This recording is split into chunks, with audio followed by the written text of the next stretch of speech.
Welcome back. Two Brothers Off Script here again. I'm Ryan. I'm Jerry. And we're going to talk about some stuff. This week, I've had a lot of interesting developments, in my immediate household, trying to keep things in order as well as keep myself sane while dealing with some outrageous animals. It's basically like having a feral cat indoors, but it's one you've known for a long time, so you don't want to kill it. I'm not going to kill it, anybody who's worried about that. But, so I'm buying a lot of stuff to alleviate this problem. Like chemical products and stuff? Like chemical products Okay. and stuff. Now, I work and make chemicals, not necessarily like a chemist or anything. You won't see me with my beakers and Bunsen burners and whatnot, just trying to whip up a new batch of something to kill. But I'm buying this stuff to kill the pet odor, and it has been completely unsuccessful. Everything we've tried. I actually, yesterday, I cut about 8 feet of carpet out of a hallway. I amputated some carpet. It was, you couldn't save it. That's how you know it's serious. Yeah, you couldn't save the rest of the carpet unless you amputated it. So, and that exposed what actually was the case, and the cat pee had gone all the way down to the wood. So I'm now treating the wood with some chemicals and more stuff. But it's like, I probably spent $50 Okay. on solutions to the problem when I was basically treating the top. And I want to say that I've done this particular thing in a lot of different projects. Like, I need to fix something else, so I'm going to buy the new drill or the brand new drill bit set or something like that to get one piece of something that might fix the problem. And I gotta say, I've got a lot of stuff that I probably don't really need, and I think that I should probably do a little bit of purging in my life. But maybe after this cat fiasco is solved, I can. Yeah, well, it's kind of interesting, right? Like you collect things. Like I know our dad gave me some car ramps, Right. and I've got them, and I haven't used them. You don't change your own oil. Right? I haven't done it. Right. I know how to change oil. Yeah. I haven't done that. Right. And so like to your point, like you collect these things. My wife had a bread maker that we had for a while, and she used it a few times. She liked it, but eventually it was kind of just there. Wasn't really something we were using very much. And so, she had really, really wanted this at one point, and yet that's not a negative against her. That's just something I think we all go through, that we kind of want these things or need these things in the moment, and then maybe they're harder to use than we expect. Right. Maybe we lose a critical piece, so now it doesn't work anymore because you lost the piece and you haven't reordered a new Does piece. the bread maker still work? Bread maker still works. Okay, that's good to know.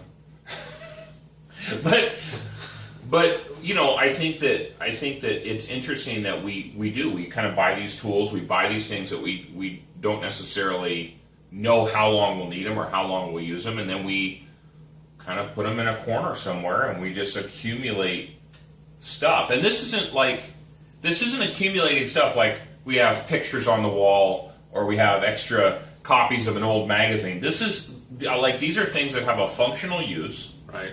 that you don't use. I have a weed whacker. I have 2 weed whackers right now. I have an electric weed whacker and I have a gas powered weed whacker, and I haven't used it this entire year. Either one? No. My wife is awesome. My wife mows the lawn. I sleep during the day. Right. She kills it. She runs it. She's awesome. But in that regard, she hasn't used the weed whacker, and I haven't either because it hasn't been a priority for me. So I just haven't done it. Right. Half of our set here, we haven't done a set tour, and we probably never will. Right. But half of our set here is made up of lights ladders and stuff that we've accumulated. You guys can't see all this, but we've got ladders and sheets and There's reflectives. What we would call a gantry on the other side. With our green screen. Yeah, the green screen. We got the camera drone ready for the outside shots, but someday perhaps. So we accumulate this stuff, and to your point, like, maybe we can get it done with a lot less. Maybe get it done with a lot less sometimes. Yeah. I bought something. Okay. What'd you buy? A push mower. All right. I have a gas-powered mower, and I bought a push mower. Oh, the old mechanical one. It's a real push mower, and it's kind of difficult to use. Do you have to sharpen the blades?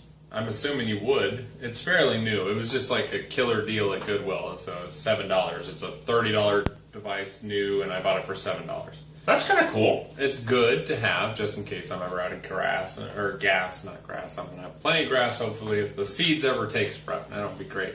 I can mow my lawn, but I don't mow the front lawn. That's taken care of by the HOA, and I mow the rear lawn.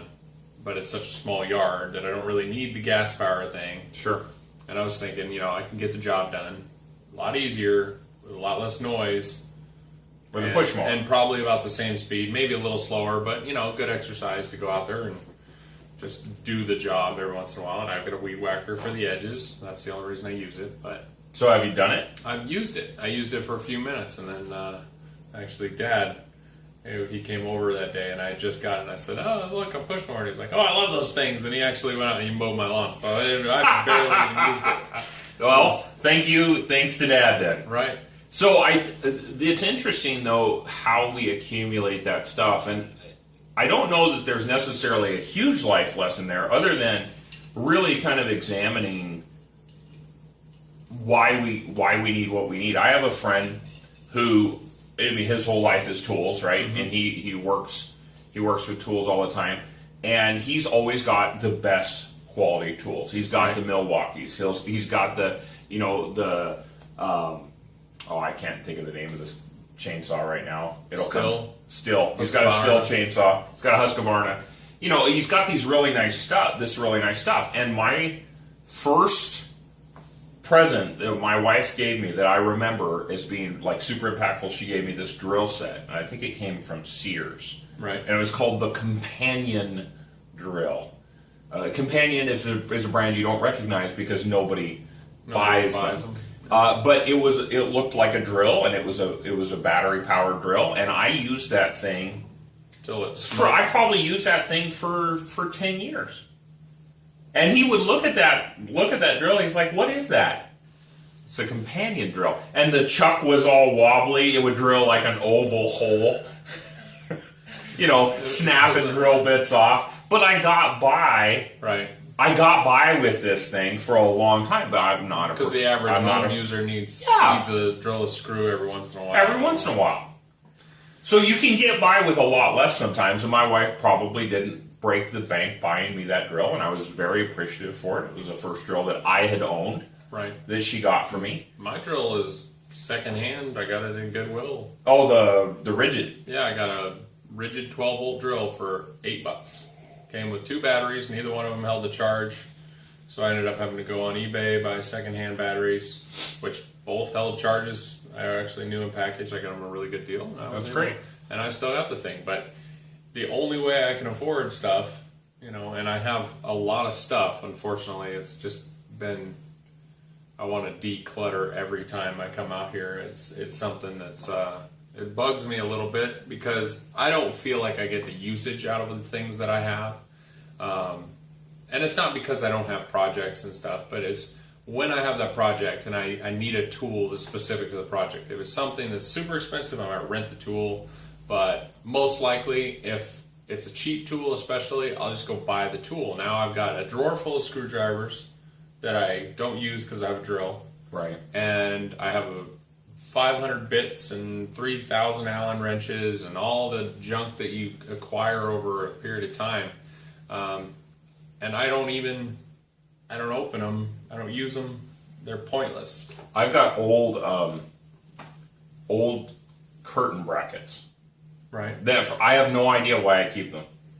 Like I have no idea. Maybe. I've been able to do some stuff with them, you know, clip the end off and turn it into an angle bracket or something, and tie a couple of pieces of wood together. But I've never rehung. I don't think I've ever rehung the same curtains again.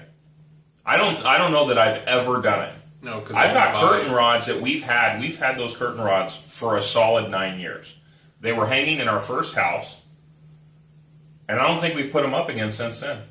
We can use them to hang the next green screen. The next green screen, yeah. Right. So, but no, it's something for us to consider. It's something for you to consider. Why do you have the things that you have? Right. There's that phrase that says if you haven't used it in a year or whatever, yeah. if you haven't used it in a year and you don't love it, get rid of it. Right. I've been getting rid of. We talked a while back about. I've gotten rid of a lot of books in the last couple of years. I'm down to part of one bookshelf, and I see a lot of opportunity even to clear out further from there. And I haven't replaced them. Acquisition is something that's just going to continue to happen throughout your life, whether you need the thing or it's temporary or whatever. There's no way you can get away from having to buy stuff. But I think a lot of people's idea, especially mine, is if I have the thing and I need it, maybe I don't need it right now, but I might need it somewhere down the road, and that's why I still have it. So, or it's something that can be repurposed or whatever. The Colch pile? Yeah. Right. So if you're not familiar with the phrase, the Colch pile is the pile of tools and parts and odds and ends and things and brackets and one-off pieces of hardware that you collect. And as you collect this stuff, it accumulates potential use. Right. Until at some point you go out there and you need something and you've got one. Right. And you don't have to go, like, try to find it at Walmart, try to find it at Lowe's, try to spend 4 hours looking for the thing that you think you needed, and it's at the bottom of the pile or whatever. Like, sure. I have a bucket. I have an actual bucket. You were calling it that? The Colch pile. It's my cultivation of thousands of wooden dowels and leftover pieces. I broke down an IKEA desk system or something, and I kept all the metal hardware that was tied in. I need a wooden dowel. I've got 50 of them. I need a wooden dowel right now because I'm getting ready to pour a concrete cap, and I need to make a pull hole. So I'm going to wrap the wooden dowel in saran wrap or tinfoil or something, and then I put it into the concrete, and then I'm going to pull it out. So you're going to make it smaller? Yeah. You could thread it. I think you could thread. Well, I don't want anything to stick up above this. No, I'm saying you could stick something. My point is, though, this is exactly what I'm talking about. You've got a part that you don't have a use for that I have a use for because I'm doing one project in my entire life. I've never poured concrete before that I can remember.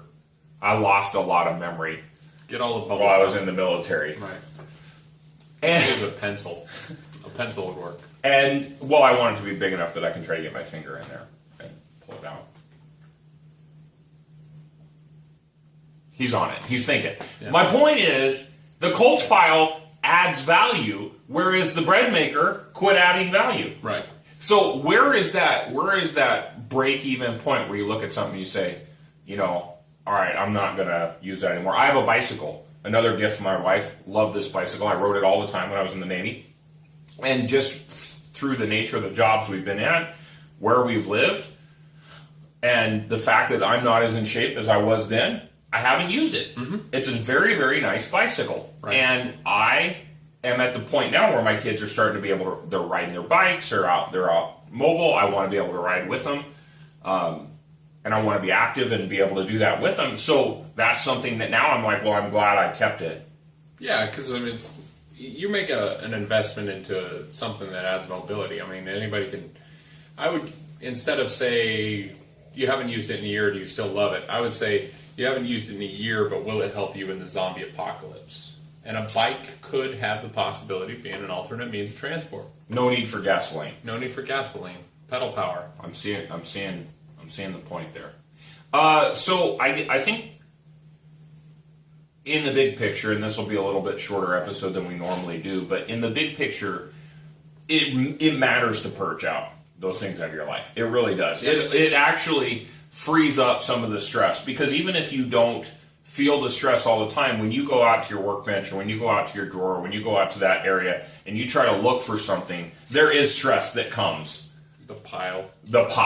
There is absolutely stress. A new pile every week. My garage right now is slightly improved from last time I was frantic about my garage, but I made a little bit of progress, but not much, and I know that I can do even better than that. So it's on my agenda to do, but there's a lot of things on my agenda to do. So, but that's never going to change.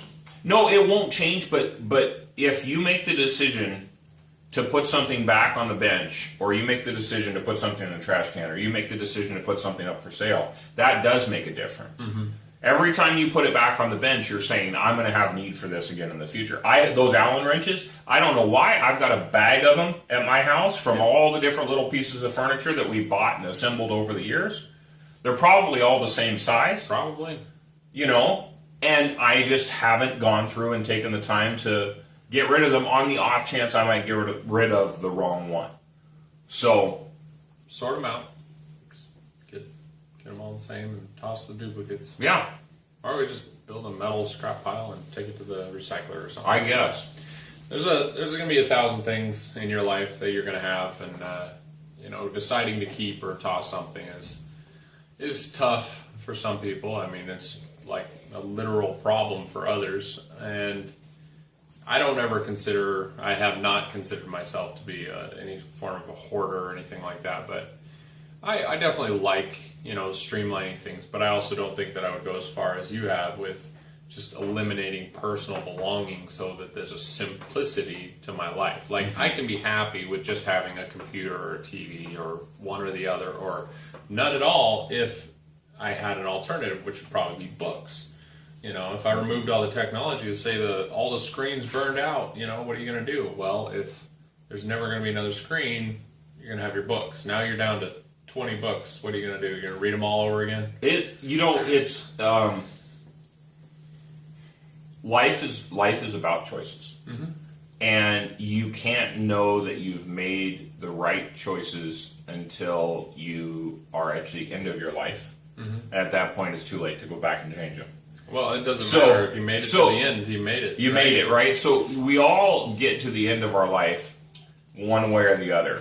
That's why I think it's better to focus on, is that thing bringing you happiness right now? Is that thing bringing you joy right now? And if it's not, find a way to put it in somebody else's life. Yeah, try just passing it on where instead of throwing it away. Where it'll bring them joy. You don't have to turn a profit on every item. I'm sure I've lost money on more things than I can count that I bought new because I needed it for the time, and now I don't need it anymore. Mm-hmm. Things that we've given away to friends, things that we've sold, things that we've thrown away. And in being willing to do that, what you do is you free yourself up for those other... Well, the next thing. The next thing. Really. Yeah. And there's always going to be a next thing, so... Yeah. I think that's about it. We got coffee. We're not done yet. We're about to go out and see Suicide Squad. Coffee in the cup. Should be a fun one. I'm rocking Batman. Represent the good side, even though I'm going to go cheer for the bad guys, I guess, for a little bit. I'm not concerned with whether or not anybody else thinks they're good. I like movies.